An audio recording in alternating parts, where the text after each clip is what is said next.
করেছিলেন। এই যুবকেরা তরুণেরা এমন করে মক্কা জমিনে মা আমিনা দোয়া দিতেন আমার রাসূলুল্লাহকে জিতাবার জন্য। মক্কা জমিনে আবু জেহেল উতবা সাইবা আবু সুফিয়ানেরা আমার নবী পাককে শুধু বয়কট করে না, আমার নবী পাককে ভয় করে ছেড়ে দেয় না। মক্কা জমিনে মিছিল করল তারা, মক্কা জমিনে যারা বৈঠক করলো না মুহাম্মদ আমাদের কথা শুনছে না, মুহাম্মদ আমাদের কথা মানছে না, মুহাম্মদকে জানিবার পরিকল্পনা করা হলো, আবু তালেবকে দিব না বলো।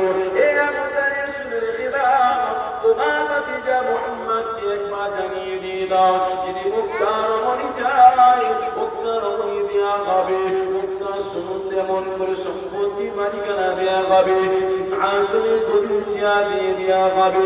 এই যুবকেরা তরুণী